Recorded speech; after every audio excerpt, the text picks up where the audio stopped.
In case you weren't aware, I'm a huge Legend of Zelda fan. Why? Well, I can't answer that very definitively, but I'll give it a shot.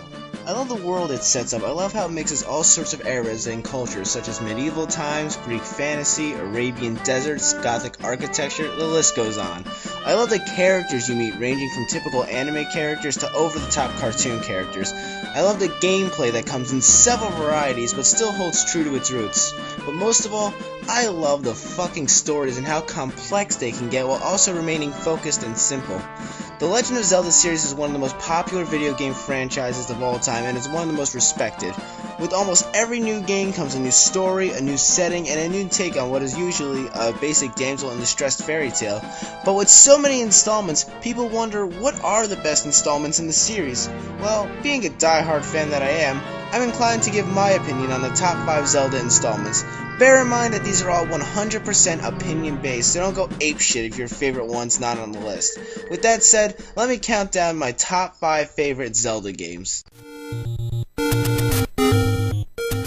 Zelda 2: The Adventure of Link. Sort of weird I consider this one of my favorites, seeing as how it's widely considered as the black sheep of the Zelda franchise.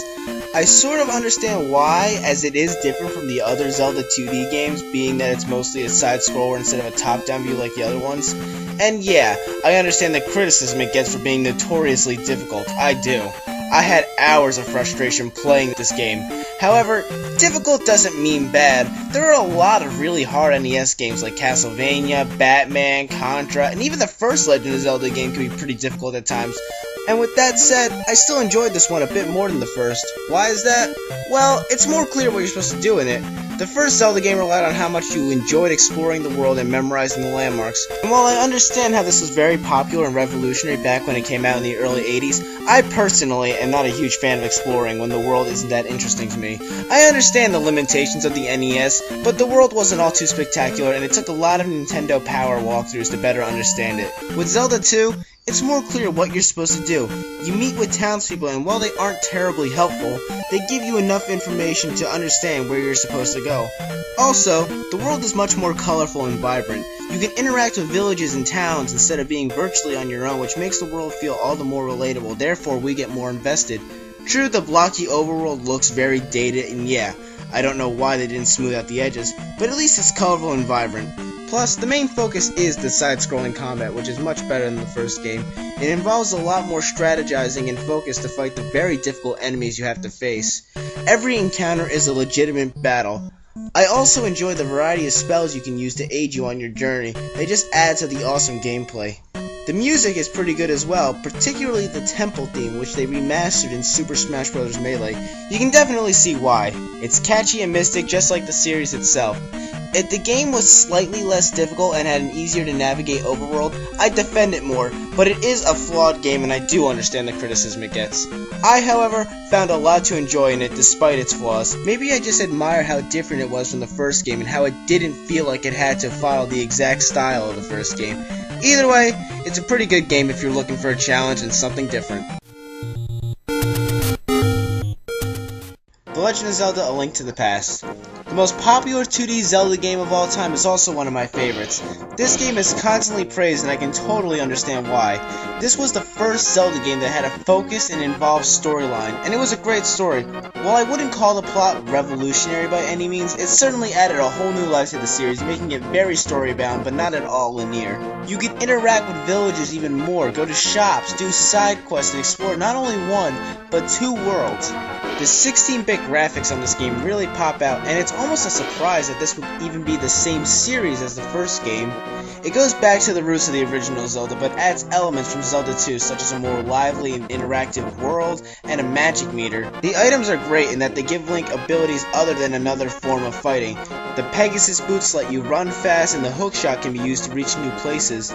The music is etched into my mind. When I think classic Zelda overworld theme, this and the NES version pop right into my head. My only complaint in this game is that while it's not really a hard game, it's easy to die and take damage. At least it was for me. Maybe I just suck at it. But regardless, it's a classic for a reason. If you haven't tried it yet, it's still very available. You can get it on the Wii's Virtual Console or the Game Boy Advance. I own every version of it, the Virtual Console, the Game Boy Advance, and of course the Super Nintendo. All very worth the investment. To be honest, I don't know what to say about this game. It's just a perfect 2D Zelda game. Everything is utterly flawless. It's a game I love to play, and I'm sure it'll never go away. The Legend of Zelda: Ocarina of Time. What the fuck could I possibly say about this game that hasn't been said before? It is, to date, not only the most popular Zelda game of all time, but one of the most popular video games of all time. I doubt there's much I can say about this game, but what the hell, I'll try. This game revolutionized the series and the world of gaming. A lot of things like the point and aim mechanics have been used in other games since its release. It took a series that was, at first, just an overhead scroller, into a lush, full world with life everywhere. There were different species of docile beings, there were even more diverse species of hostile enemies, and it honestly felt like a real world. It had a bit of country, it had a bit of renaissance, it had a bit of nature, it had a bit of darkness, and much more. While some of the characters didn't have anything interesting to say, you still remember them. I remember that group of people crowded around the stand in the market. I remember the guy sitting on the roof in Kakariko Village. I remember the random Gerudo lady at the bottom of Gerudo Valley. I even remember the fucking cow that was with her. I remember a fucking useless cow. That's the impact this game had on me. However, at times, it feels as though I'm playing a 3D remake of A Link to the Past. The games are very similar in both story structure and equipment, but that doesn't at all mean it sucks. It's just a bit too similar for my taste, which is one of the reasons it's not number one. But the story is great. As a whole, it's pretty basic. Ganondorf wants the Triforce to rule Hyrule in his vision, and it's up to Link and Zelda to stop him. However, they make a lot of improvements that I love. I like that Princess Zelda is a more active character. You actually get to know her as a person. In the first Zelda, you don't really see her till the end. In Zelda 2, she's fucking asleep. In A Link to the Past, she's around, but doesn't do anything significant other than help break the seal around Ganon's castle. In Ocarina of Time, she deviates a plan, tells Link what to do, and in the future, aids Link as Sheik. It might not seem like much at first, but in this game, Zelda's just a kid. She has her limitations. On top of that, her father is alive and is the definitive voice of the kingdom, not her. This makes her more complex, showing her strengths and her weaknesses. The same could be said about Link, as he can't face Ganondorf as he is and has to wait till he's an adult to reach his full potential. I also like how there's a history to this world, like how there was a war before the events of the game took place. I wish they would have the option to read books about it in certain places like you can in Fable, but that's really a nitpick. The music is just as iconic as the game itself, and many of these tunes are fondly remembered to this day. You can just hum a song from this game and someone will be able to pick up where it's from. They range from upbeat and lively to grim and menacing. This is a lot of fans' favorite game in this series, and I totally see why. However, it's not my personal favorite. And of course, this game has the single most annoying character in the entire Zelda franchise, Navi. I fucking hate this bitch. She never shuts up, is constantly in your ear, and most importantly, she's useless in every extent. She's not an active part of the story. Sure, she is during the beginning, but after you leave Kokiri Forest, she's just a useless sidekick rather than a dedicated companion. I understand why she's useless against Ganondorf, but you'd think she has some interesting things to say throughout the story instead of, "Hey, listen, hey!" But she's not the only reason this is not my favorite. Maybe because it's too similar to the original roots. I like games that mix it up. However, if you're looking for the more traditional style Zelda game, this is without a doubt the best one. The Legend of Zelda: The Wind Waker. This is a Zelda game that really polarized the fans. They either loved it or hated it. Most was based around an idiotic argument: the style. A lot of fans were angered that the style was cartoony and childish. To them, I bring up the timeless cliche, don't judge a book by its cover. The style doesn't determine the tone of the game. Look at a show like South Park, that's a very childish design, but I wouldn't at all call that a children's show. Plus, I honestly think that the childish style fits because, well, Link is a child in this game. The style reflects that he's a kid. It allows for Link to be very expressive. He gets surprised easily, he can be short-tempered, he enjoys simple playing, he can be whiny. The game and style reminds us that while Link is a strong and courageous kid, he's still a kid, and it makes Link all the more relatable to the younger audience. I still admire the style. It's unique and reminds me of some of the great elements that are or used to be in children's media. But like I said, don't judge a book by its cover, because as far as Zelda games go, this is one of the most complex and emotional titles in the series. Each character in the game has a light to them. In Ocarina of Time, there were a lot of characters, but some were just one-sentence characters that were there for background purposes. In this game, almost every character serves a purpose or has some sort of definitive character to them. Plus, they are all uniquely designed. The world is very different than previous installments. Hyrule isn't a massive medieval kingdom. It's been a flooded land for hundreds of years to the point where most people are no longer aware of its existence. The Great Sea is the main hub of the game, and it connects everything. The sea makes the world feel utterly massive. Travel must be done through sailing, and it's evident that a lot of characters in the game travel from island to island for work purposes. It feels like an honest, economical world instead of a one-note independent store owner. The story is still a damsel in distress story, however, at first the damsel isn't Zelda, it's Link's sister, Ariel. This makes Link's motivation to save her right away a lot more convincing than simply being told that he has a great destiny right off the bat. This game makes Link part of a small family, which makes his connection to them one that doesn't need to be elaborated on constantly. Later, the damsel in distress is, again, Princess Zelda, but that's literally the last 10% of the game. And speaking of Princess Zelda, this is probably my favorite in terms of character. She starts out as a tough, no-nonsense pirate named Tetra who claims her only goal is to find great treasure. But as the game progresses, it becomes more and more clear that she is actually a very good-hearted person, and even she doesn't know why she has this underlying softness. It's only until she learns her true identity that she understands it. She isn't off in the distance waiting to be rescued. She's an active character, constantly fighting off the Helmerak King, rescuing Link's sister, and even directly attacking Ganondorf. While she does soften up a bit when her true identity is revealed, I think it works because now that her true nature is revealed, she realizes her original nobility and her true heritage. And with that said, she is still a badass as Zelda because during the fight with Ganondorf, she uses a fucking bow to attack him and actually helps Link. And speaking of Ganondorf, this is the best Ganondorf ever written. He is without a doubt evil, but he's more three-dimensional, and it comes through towards the end of the game where he confesses his disdain for the gods as he believed that they betrayed their people by flooding Hyrule. He believes that he could better run Hyrule in his image, and when he explains his reasoning, you almost feel kinda sorry for him. When it seems like all hope is lost, he confesses that the harshness of living in the desert made him want to strive for the lush green land like Hyrule, and that he, to an extent, wants the Triforce to call down the gods to bring Hyrule back. He even goes as far as willing to spare the lives of both Link and Zelda. It makes his motivation seem all the more understandable. What makes him evil is that he forces his vision through such violent means, and once he loses the Triforce, does he ultimately fall into madness driven there by his needless obsession for power. This is so much better than any version of Ganondorf. He's not just a villain, he's a person who had his own dreams, and really, the better you can understand his motivation, the more identifiable he becomes. This game also introduces the King of Hyrule, who aids Link throughout the game as the King of Red Lion's boat. He's a pretty good companion in the game. He's very straightforward, had a distinct nobility to him, and he acknowledged that Link is stronger than he looks, but at the same time, he doesn't overhype Link like the people in Harry Potter would. His death at the end is actually pretty sad because he was a good-hearted companion and a good king who sacrificed his own life to protect the kingdom from evil. The music in this game is absolutely wonderful. It incorporates a lot of different instruments like fiddles, harps, ocarina, strings, horns, and many more. The main islands all have their own music and they all feel relaxing. The sailing music is probably some of the most epic music for this adventure. It's just as grand as the series itself. These tunes made it into Super Smash Bros. Brawl, and one even made it on the Zelda 25th Anniversary Special Music CD. I haven't even gotten to the gameplay yet, Jesus. A lot of it goes along with the same format Ocarina of Time setup, but with some improvements. The camera in this one is the best to date. I really wish they would bring it back. It was fully rotatable, which made looking around much easier. You could crawl anywhere, which was awesome.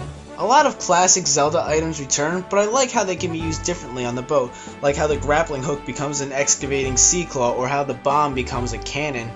While there aren't really any new items, the ones that are in the game are great as well. The Tingle Turner, while a marketing gimmick no doubt, was still a lot of fun to use with friends. The Hero's Charm was a cool little extra perk to fighting enemies, and the Deku Leaf was a hell of a lot of fun to travel with. I also love how there is so much to do outside of the main story. You can go treasure hunting, you can play games, you could help people on various islands to make their life better, or you can even go to certain areas and just fight enemies till your heart's content. I've gone on and on about this game, it's just a perfect game. They're remaking it for the Wii U now, which makes no sense because it doesn't look significantly different, and it's not even really that old. It's more of just a marketing scam to get you to buy a Wii U since everyone fell for the Ocarina of Time 3D gimmick on the 3DS. But at least that one looks significantly improved. This one, not so much. Ah well, I've blabbed long enough. The Wind Waker is one of the most perfect games I have ever played, and I still play it all the time. The Legend of Zelda Majora's Mask. With the success of Ocarina of Time still fresh in everyone's mind, word got out that Nintendo was making a sequel. People were wondering, how could they possibly live up to all the hype? The answer is simple. They couldn't. With Ocarina of Time, it was the first 3D Zelda game, so fans didn't know what to expect. Nintendo knew that they couldn't make another Zelda game as different and innovative as Ocarina of Time was. At least, not on the same console, and even if they did make a better game, the public wouldn't care because Ocarina of Time blew them so much out of the water that their expectations couldn't possibly be met. So instead, Nintendo incorporated everything that made Ocarina of Time great and put everything they could into a story. The sequel. The result? The Legend of Zelda Majora's Mask. And, in my opinion, not only is it better than Ocarina of Time, I still think it's the best Zelda game to date. It's the darkest, most complex, and most emotional the story has ever gotten. And that's the key word here, emotions. This game is emotionally driven from beginning to end. The story picks up where the first game left off. Link returns to relive the 7 years he lost going to the future. However, he doesn't have much to return to. All the close friends he made became sages and can no longer be part of this world. The only friend he had left, Navi the fairy, left for unknown reasons. Link decides to look for a friend, be it Navi or someone else, and takes Epona and the Ocarina of Time with him. While searching, however, he is ambushed by a creature known as the Skull Kid who is wearing a devilish mask, and his two fairy companions, Tattle and Tail. The Skull Kid wants to steal some of Link's belongings and runs off with Epona and the Ocarina of Time. Link chases after them, but doing so, he ends up in a sort of plane between worlds. Here is where the Skull Kid goes from just a prankster to an evil monster. He gets rid of Epona and turns Link into a Deku scrub. Tattle gets left behind and tags along with Link to find the Skull Kid and Tail. Link follows them even more and ends up in a parallel dimension, a different version of Hyrule called Termina. The world is divided into 4 sections: the southern swamp, the northern mountains, the eastern ocean, and the western valley, and in the center of all these areas, Clock Town, a lively town holding its annual carnival in just 3 days. On top of that, the world is full of the same people from Hyrule, however they are alternate versions of these people. The world is more technologically advanced and is not a kingdom like Hyrule, but rather a small independent country. The country is plagued by one major problem. In 3 days, it will be destroyed. The Skull Kid used the power of the mask to create a moon that will crash into the clock tower in 3 days, wiping the land off the face of the earth. The mask begins to slowly turn the Skull Kid from someone who just enjoyed pranks into the puppet of an entity that wants nothing but destruction. The Guardians who protect Termina have been sealed away in the 4 regions, and it's up to Link and Tattle to release them. The main theme of this game is loneliness. Almost every character in the game is feeling some sort of loneliness. The reason Link leaves Hyrule is because of loneliness. He ends up looking for the only friend he's ever known. The Skull Kid is suffering from loneliness. All he ever wanted was a friend, but he unknowingly pushed them all away.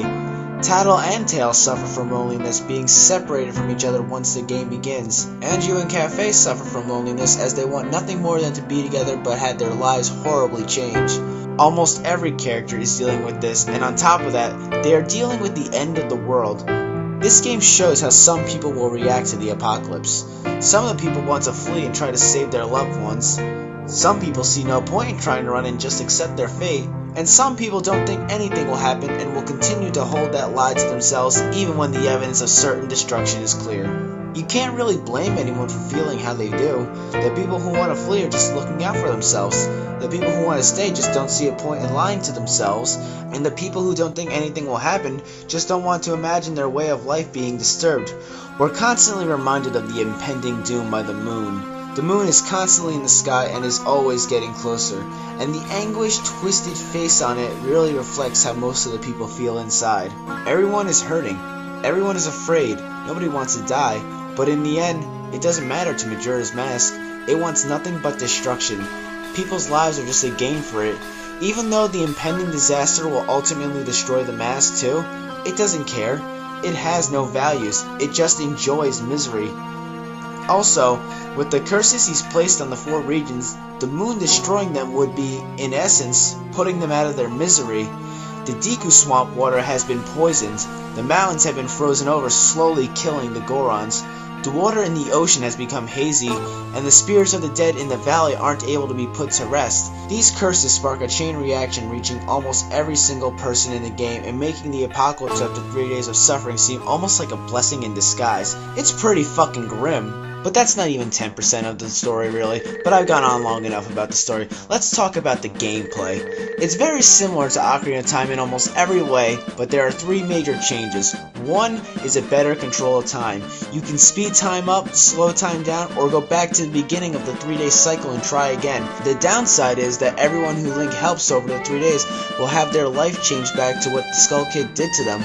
I love this feature of the game because everyone in this game has a schedule that repeats when the 3 days repeat. Everyone goes back to what they were doing and what they are going to do, unless Link intervenes. I like this because you can literally do anything over again. If there was a certain part of the game you really enjoyed, you could relive it. It made the game lively and you always had something to do outside of the main story. As much as I love Ocarina of Time, there really wasn't that much to do outside of the story. Sure, collecting Skulltulas and getting the big Goron sword was something, but that was really it. Majora's Mask gives you something from beginning to end. The second change are the masks. In Ocarina of Time, the masks serve nothing but entertainment. In Majora's Mask, they are the main driving force. They hold a power in them. For example, the bunny hood makes you run faster, the bomb mask makes you a free bomb, the giant's mask made you a giant, the list goes on. Almost each mask has a story behind it and it brought happiness to the people who originally had them, or shows how they truly felt. And this leads to the third major change, which is transformation. There are 4 masks that transform Link into a different person whose soul was sealed inside them. The Deku mask transformed Link into a Deku scrub, however later it's learned to be the son of the Deku butler, who was killed by Majora's Mask to curse Link. The Goron mask transforms Link into the deceased Goron hero Darmani, who died trying to save his people from extinction. And the third mask, the Zora mask, transforms Link into the Zora warrior Maikau, who died trying to save unhatched Zora eggs that may or may not have been his children. When Link takes these forms, the friends of the person he represents think that Link is their loved one, the Zoras think Link is Maikau, and the Gorons think Link is Darmani, which serves as a depressing reminder when Link knows that their loved ones have died and can no longer be with them. Each character is granted special abilities based on their race, and makes a whole new level of gameplay available to Link. And of course, I'm leaving out the final transformation, the Fierce Deity Mask. This mask is given to Link by Majora's Mask because it wants to play a game and gives Link the Bad Guy Mask. The mask transforms Link into a demonic god with unbelievable power. It's sort of seen as a counterpart to Majora's Mask and creates a balance where one cannot exist without the other. A lot of the origins of the mask are unknown. All that is known is that it's too powerful to be used lightly. All 3 of these elements are what put this game ahead of Ocarina of Time and Wind Waker. The gameplay is very diverse and focused heavily on a race against time. Everything in the game has a purpose to it, and it shows. It focuses a lot on the balance of the 4 regions and how they need each other to coexist.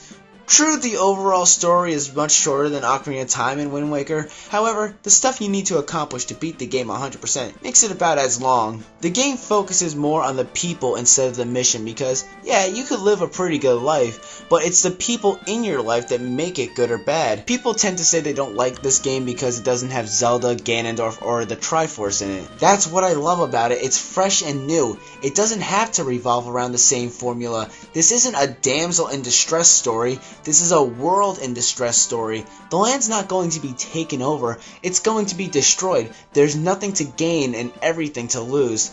That makes the game all the more powerful. The music in this game helps with that. Some of the music is borrowed over from Ocarina of Time, but the original music is really something. The Clock Town theme is very lively, but as the days progress, it becomes a more and more rushed and panicking theme.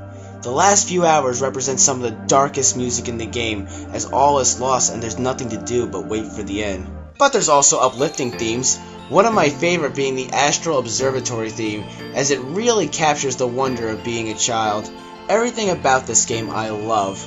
No character is a waste or boring to talk to, every area serves a purpose, everything is developed, everything flows. All this is enough for me to say that not only is Majora's Mask the best Zelda game ever, it's my favorite game ever. It captures everything beautiful about what life is and shows us the suffering to remind us why we should appreciate it. Was this what Nintendo intended? Probably not, but that's what's great about this game, is that it lets you draw your own conclusions.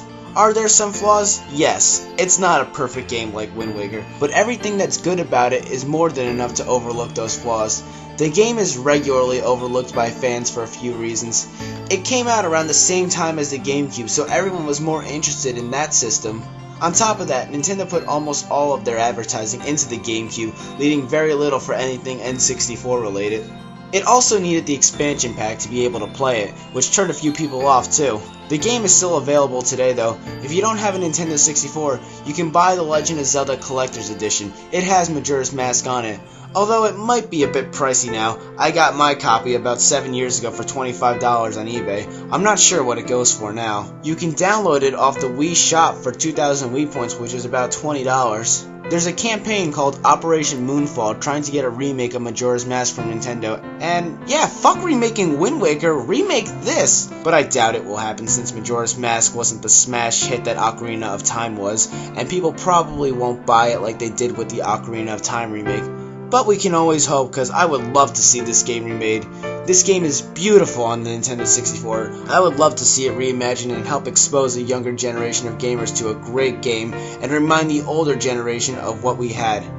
The Legend of Zelda Majora's Mask. The darkest, most emotional, most complex, and in my opinion, the best of the series. Thank you for watching.